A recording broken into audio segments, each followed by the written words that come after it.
Hello, everybody. This is Dr. Leland. We are going to be talking about anything, everything APA 7th today. So stay tuned. I've created a video for you. Here it is. Okay, everybody. So this is kind of like a snapshot of APA 7th edition student paper essentials. So hopefully you can take a picture of this and really look at the standards, the page numbering, the level headings, the in-text citations, referencing, and such. Go ahead and keep watching. I created a video for you with details. All right, let's talk about APA formatting. Does just hearing those words make you a little stressed? Well, you are so not alone.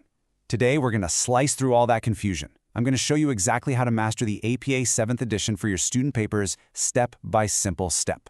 Let's do this. I mean, let's be real for a second. Trying to remember all the rules for margins, citations, and reference lists, it can feel like a total nightmare, right? Especially when that deadline is breathing down your neck. It is seriously one of the biggest stress inducers for students. But I promise you, it does not have to be that way. So here's my promise to you. By the time we're done here, you are going to have a crystal clear roadmap to a perfect paper.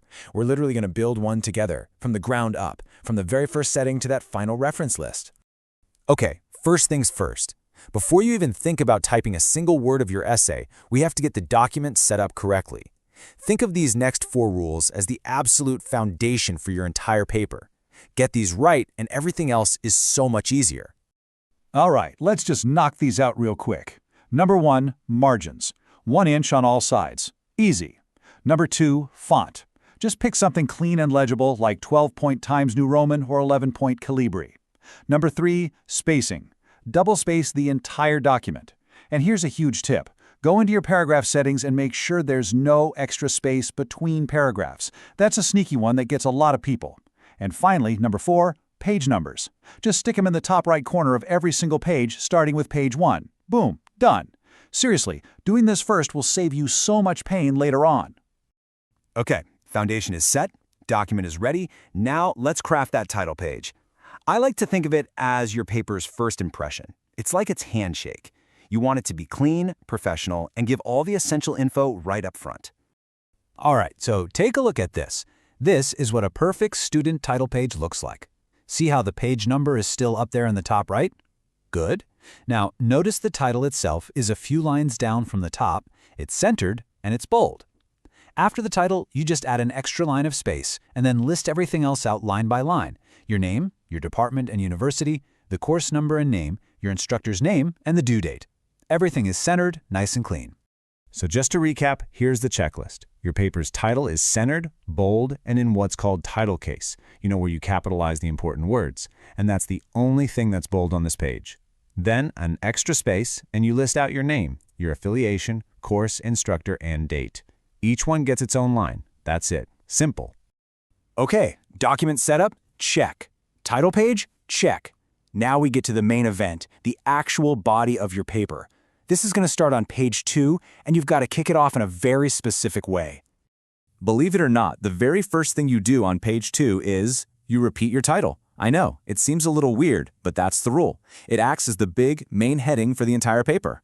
So just like on the title page, it's centered, it's bold, and it sits right on top of your very first paragraph. Now listen up, because this is a huge pro tip, and so many people get it wrong. You do not need a heading that says Introduction. Nope. Don't do it.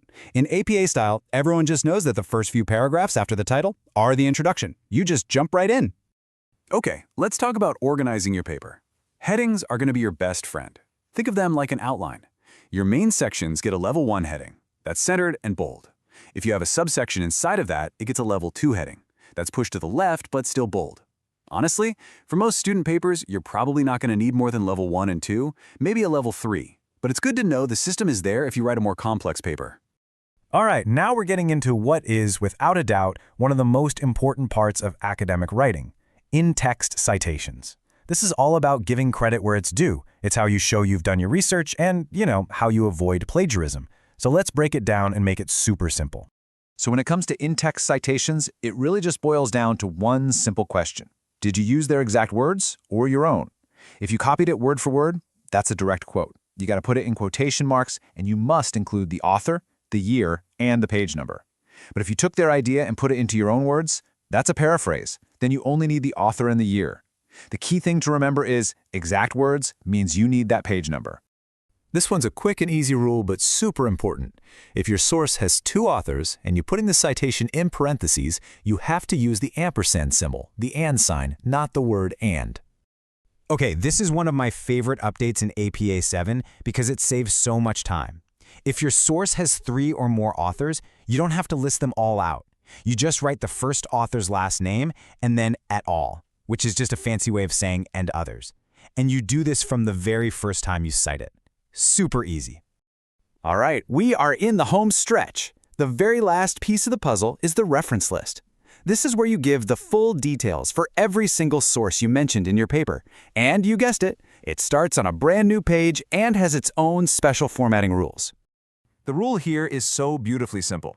You just start a new page, type the word references at the top, center it, and make it bold. That's it. No underlining, no quotation marks, nothing else. Just references, centered and bold.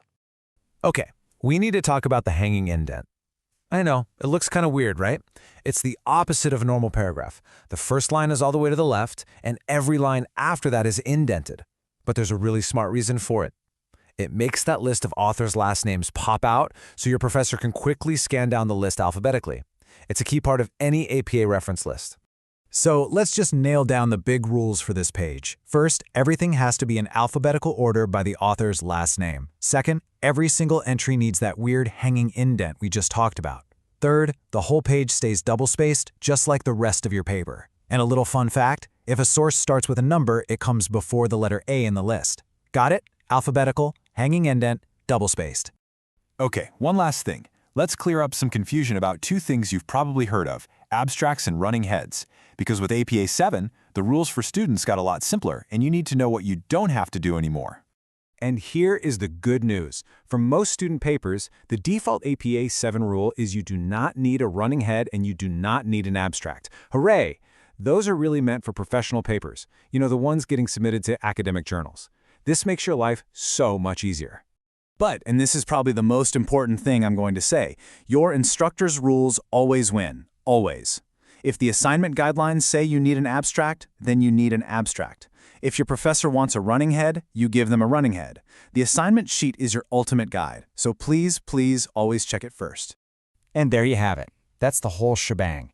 You now have the complete blueprint for the 3 major parts of a perfectly formatted APA student paper: a professional title page, a well-structured main body, and an accurate reference list. You've got this. So now, the next time you have a paper to write, you can stop stressing about the formatting and start focusing on what really matters, your awesome ideas. You've got the tools, you've got the confidence, so the only question left is, are you ready to go format your masterpiece?